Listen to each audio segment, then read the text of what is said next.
Kami akan memperkenalkan paslon nomor urut 1 Erdi Dabi Esos dan John W. Walil AMD PAR. Sekali lagi, paslon nomor 1 Erdi Dabi Esos dan John W. Walil AMD PAR. Kami silakan untuk bisa naik ke depan, ke panggung.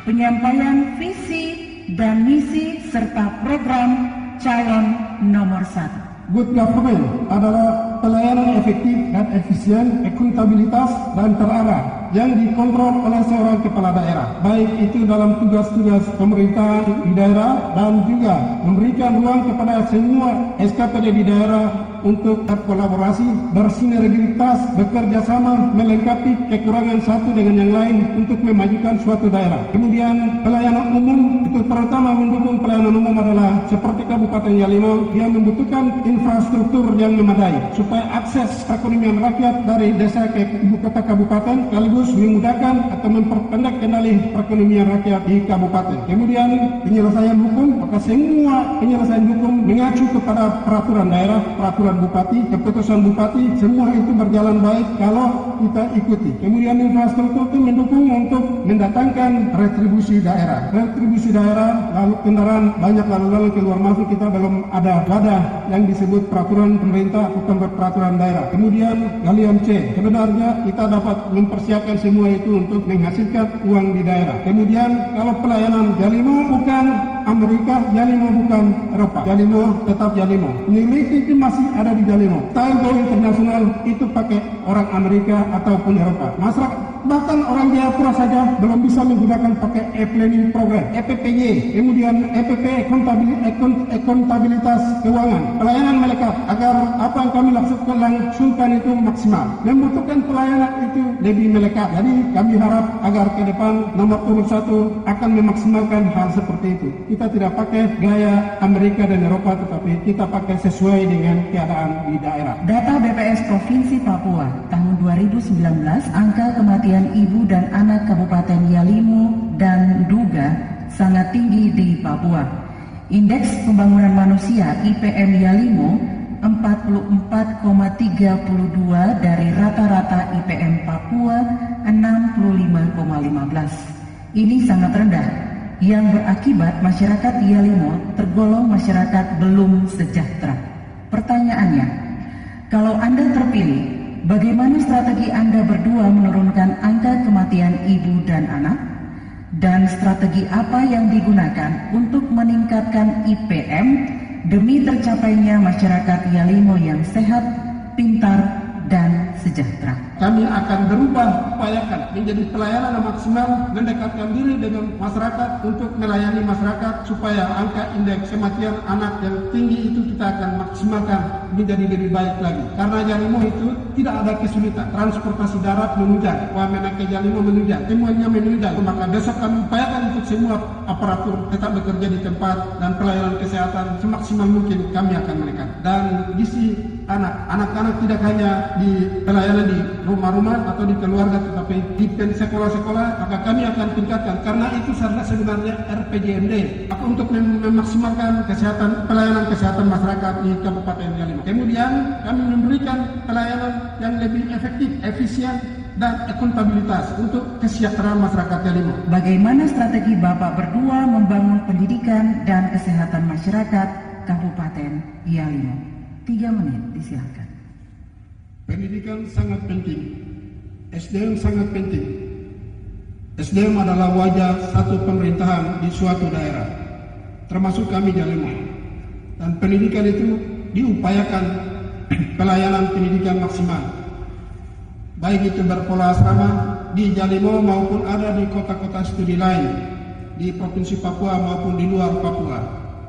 Kemudian setiap anak didik di daerah Yalimo itu sebenarnya sudah ada, tetapi kami melihat ada kurang itu kesejahteraan para tenaga didik, guru. Memang SMA, SMK itu sudah dialihkan ke provinsi, tetapi insentif itu masih membutuhkan oleh guru-guru kami di sana. Itu memotivasi mereka untuk mereka aktif mengajar anak-anak kami supaya menjadi manusia-manusia Yali yang cerdas, pintar, dan cakep.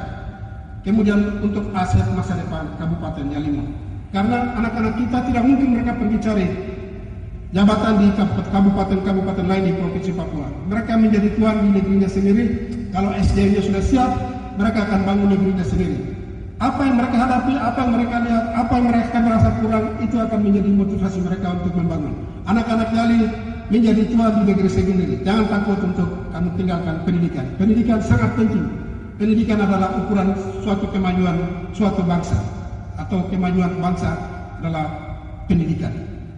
Papua ini mengeluarkan mahasiswa di luar negeri, tetapi Yalimo ini diberi kesempatan tidak pernah mendapatkan.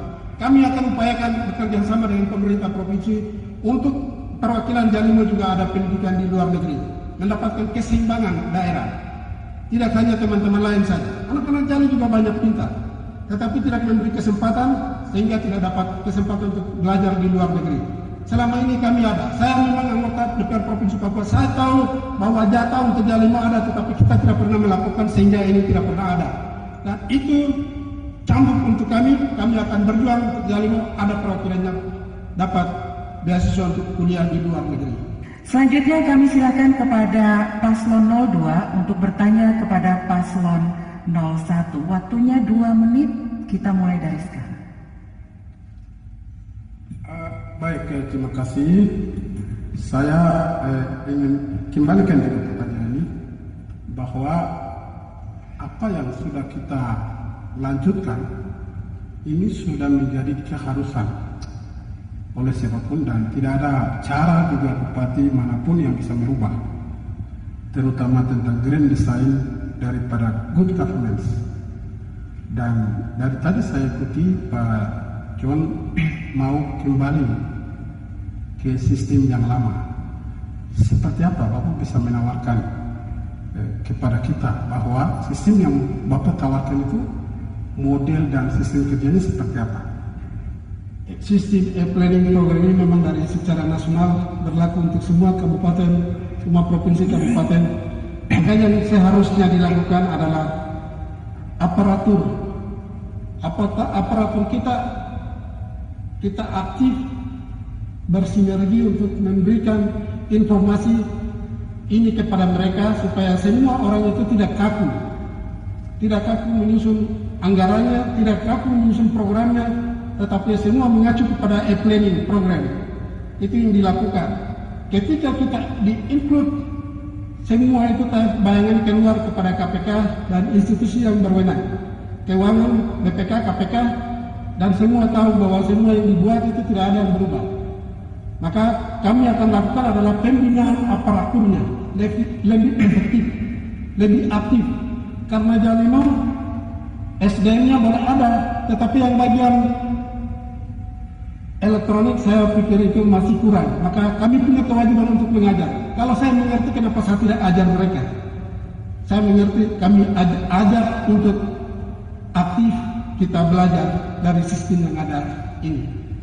Maka kami buka lebih aktif, komunikatif dengan masyarakat untuk mendapatkan warna yang sama, pikiran yang sama, tujuan yang sama untuk mencari yang terbaik. Paslon 01 dan Paslon 02, perlu kita ingat bersama bahwa hari ini seluruh masyarakat di Kabupaten Yalimo menyaksikan debat kandidat ini. Untuk itu kita tahu bersama bahwa program-program yang ditawarkan ketika nanti Paslon 01 atau Paslon 02 yang terpilih itu akan ditagih janjinya oleh masyarakat di Kabupaten Yalimo. Tahun 2017 sebelum tahun 2018 itu Yalimo termasuk daerah yang aman, bebas dari minuman keras dan tertib, masyarakatnya hidupnya tertib, damai, aman. Mulai 2018 Yalimo itu tidak bisa kita kontrol. Saya bersama satu BP pernah mau tertibkan minuman keras di pinggiran-pinggiran dan di jalanan tapi kemudian masyarakat bilang Bapak Bupati dengan Bapak Wakil kasih beres di atas dulu baru atur kami. Jadi kami kesulitan. Apa langkah Bapak nanti untuk menghadapi persoalan penyakit sosial yang semakin hari, apalagi Yalimo hari ini ada di pintu masuk utama, yang mana tiap hari akan ratusan mobil naik untuk masuk ke daerah Pegunungan Tengah. Minuman beralkohol itu merusak moral manusia di mana saja, termasuk Yalimo. Minuman beralkohol itu juga tidak membangun, sehingga kami punya pikiran bahwa ketika kami dipilih menjadi bupati dan wakil bupati, maka kami melakukan tingkat partisipasi aktif untuk komunikatif, dialogis, dan persuasif. Karena ini kebanyakan anak-anak kami juga yang datang beli di Jayapura, tetapi minta maaf kepada institusi, bukan institusi yang melakukan, tetapi oknum aparat. Ya, kesulitan yang tadi katakan itu adalah oknum aparat. Kalau kami menjadi bupati minta maaf, tidak ada kompromi. Aparat kalau yang memang mau bantu Yalimo, kita sama-sama membangun Yalimo. Tetapi kalau yang ada yang nakal-nakal, ada penyeludupan minuman keras untuk merusak manusia di Pegunungan Tengah, kami pemalang pintu Yalimo. Kami akan buat peraturan pemerintah untuk tegas. Setiap minuman bawah kami wajib untuk melaporkan kepada atasan Anda. Itu kepada saya pesan kepada institusi, tapi minta maaf oknum yang selalu nakal dengan keadaan ini. Mantan bupati tadi katakan bahwa kesulitan untuk kami menghadapi, yang ini yang menjadi kesulitan. Di mana saja. Ya, mari kita sama-sama membangun Yalimo. Kami tokoh pendiri kabupaten berbicara. Kalau berbicara seperti itu, karena menjadi bupati tidak bisa mengatasi, maka mengatakan seperti itu sakit, sedih sebagai pendiri kabupaten. Maka kami punya kewajiban untuk melakukan tindakan-tindakan komprehensif, dialogis, komunikatif, dan persuasif. Untuk kita sama-sama menjaga Pegunungan Tengah. Kita tidak punya niat untuk merusak manusia di Pegunungan Tengah, toh. Kita sama-sama untuk membangun negeri ini, supaya sama-sama kita jaga Papua, kita sama-sama memiliki Papua, kita sama-sama memperbaiki kehidupan di Papua dengan cara-cara yang tidak halal. Ini pesan moral, tetapi itu kebanyakan. Kalau anak-anak kami akan lakukan melalui satu peraturan pemerintah yang tegas. Peraturan itu akan kontrol setiap tempat, setiap mobil kami lewat itu membuat satu tempat untuk penagihan retribusi. Karena setiap kendaraan masuk itu tidak ada retribusi sampai sekarang. Itu bukan pajak, tapi retribusi. Kalau selama saya 4 tahun saya pimpin Yalimo, hampir 80% kepala dinas, kepala bidang, dan kepala seksi adalah orang asli. Sekitar 20% yang orang luar. Apakah Bapak berdua ini jadi jika terpilih nanti, apakah keberpihakan terhadap orang asli, terutama penempatan posisi-posisi ini seperti apa? Sementara kita juga dituntut dengan adanya aturan yang mengharuskan harus memenuhi syarat-syarat undang-undang ASN. Ada jaminan untuk OAP. Kita tingkatkan menjadi 90% itu milik orang Papua. Selama dilakukan, kami tidak mengurangi, tetapi kami hormati itu dan kami akan tingkatkan menjadi 90% untuk anak-anak asli Yalimo yang menduduki jabatan-jabatan penting dan strategis. Karena mereka tidak akan pergi ke tempat lain untuk meminta jabatan. Karena mereka di situ berkembang dan berakhir pula di situ. Kemudian kami tertibkan aparatur yang berdisiplin, tidak meninggalkan dari lari. Tetapi kami orang tua karena kami berjuang untuk mereka bekerja aktif di negerinya sendiri, sehingga kami memberikan kesejahteraan kepada mereka melalui air bersih, lampu, telekomunikasi. Itu adalah kesejahteraan bagi mereka aparatur sipil negara yang bertugas di Yalimo. Kalau semua memenuhi syarat, mereka tidak mungkin lari meninggalkan Yalimo. Karena mereka membutuhkan pemimpin yang aktif komunikasi dengan mereka. Kemudian kami akan lakukan kalau lelang jabatan tidak melantik orang yang tidak ikut lelang jabatan. Apa yang dia ikut lelang jabatan itu kami akan menempatkan karena itu tempat mereka untuk anak-anak asli Yalimo. Kemudian yang dikatakan tadi bahwa PLT itu aturan ASN yang sebenarnya adalah 3 bulan, 6 bulan, 1 tahun. Kalau 1 tahun lewat ke atas bukan orang yang sama lagi perpanjang tetapi orang lain. Maka kami akan efektifkan aturan ASN yang ada.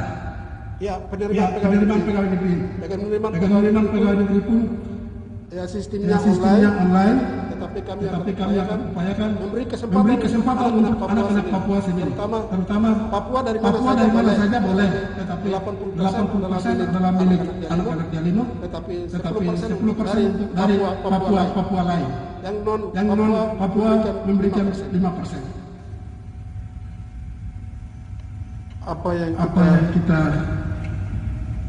rencanakan hari ini bersama rakyat Yalimo, kami terus maju dan membangun Yalimo dengan hati supaya Yalimo bermartabat.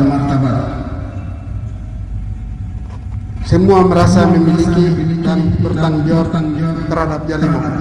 Yalimo bukan hanya milik seorang kepala daerah atau salah satu SKPD, tetapi Yalimo adalah milik semua masyarakat, semua intelektual. Ada kepedulian, ada hati untuk membangun Yalimo bersama Erjon 5 tahun ke depan. Yalimo milik saya, milik Anda, dan milik kita semua. Keberhasilan Yalimo, kebanggaan Anda, dan kebanggaan kalian, kebanggaan saya. Siapapun orangnya menjadi pemimpin perlu ada dukungan dari semua khalayak masyarakat, dan Yalimo kita jadikan surganya dunia. Awal saya pikir mantan bupati atau kepala KSPL pernah mengatakan bahwa Yalimo surganya dunia. Semua orang-orang dari Jayapura sampai ke Puncak Jaya tidak ada gangguan di jalan, pasti aman. Aman itu kita terus pelihara. Kita terus menjaga keamanan Yalimo supaya Yalimo tidak menjadi daerah yang disebut daerah yang kacau. Tetapi Yalimo kita jaga bersama. Kalau kita mau Yalimo ada perubahan, kita jaga bersama. Kalau kita tidak mau Yalimo ada perubahan, maka kita sendiri merusak. Terutama minuman beralkohol berhenti mulai hari ini. John Willy bicara di sini pribadi sebagai tokoh pejuang Kabupaten Yalimo. Sedih kalau anak saya celananya robek, pantatnya kelihatan, tapi dia tidak tahu ada orang lain ketawa saya atau tidak. Sedih juga anak saya dia berjalan celananya di depan robek, tetapi dia tidak tahu kalau orang lain melihat mengolok-olok dia.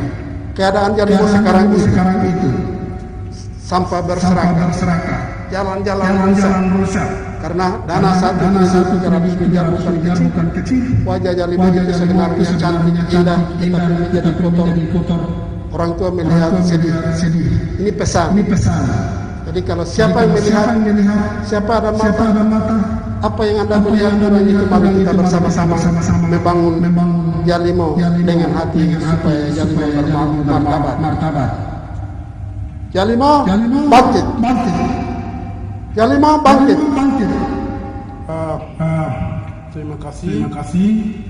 Yang pertama saya mengucap syukur dan berterima kasih menjadi bagian dari orang Yalimo, orang dari suku Yali, yang mana orangnya walaupun salah satu daerah yang paling terbelakang, baru mulai bangkit 10-15 tahun lalu, tetapi perubahan itu nyata. Dan banyak anak-anak kita yang sudah mulai sekolah, walaupun bukan dari pemerintah, tetapi ada inisiatif, ada semangat yang luar biasa. Kami bersyukur menjadi bagian dari orang Yalimo, tanah yang kaya dan yang luas, sumber air yang begitu berlimpah, dan segala flora dan fauna yang kita miliki, dan manusia yang sungguh cinta, damai, aman. Itu yang terjadi kita lihat. Mungkin saya tidak begitu berlebihan, tetapi saya merasa beruntung dan berterima kasih menjadi bagian dari masyarakat yang cinta damai. Dan saya punya keyakinan bahwa orang-orang ini pada satu titik kita akan menjadi pemenang bukan hanya pada 5 tahun yang akan datang hari ini, tetapi kita akan menang dalam segala pertarungan, bukan hanya di tingkat Papua, tetapi juga di tingkat nasional. Ini adalah mimpi besar kita tetapkan untuk memberikan satu harapan baru semua. Dan saya hari ini beruntung juga para generasi muda bersama-sama berjalan dengan satu mimpi yang besar, bahwa kita bisa menjadi pemenang sama seperti tempat-tempat yang lain. Saya punya optimisme yang begitu tinggi karena begitu lihat generasi muda dari Yalimo begitu luar biasa ada di mana-mana. Dan hari ini kita belum terlambat bahwa kami punya keyakinan untuk terus berkembang dan akan terus maju. Bupati ataupun siapapun bukan Tuhan Allah, tetapi ketika semua orang bersama, kita pasti akan menjadi pemenang. Dan hari ini walaupun ada banyak kekurangan sana sini di Kabupaten Yalimo, tetapi Yalimo termasuk salah satu daerah yang baik. Secara laporan keuangan kami adalah kabupaten yang sudah menerima WTP 2 tahun, termasuk tahun ini kami sudah menerima WTP. Dan sistem hepatitis kita sudah berjalan, sudah hampir sama kabupaten yang sudah maju. Jadi kami apapun kekurangan, apapun yang disampaikan setiap orang, kita akan menerima itu sebagai koreksi, sebagai masukan, sebagai spirit untuk kita menjadi lebih baik. Karena itu jangan bosan memberikan dukungan Anda. Percayalah kita akan melewati proses ini dan menjadi pemenang pada suatu titik nanti. Dan saya juga hari ini ingin memastikan bahwa kita tidak jalan sendirian.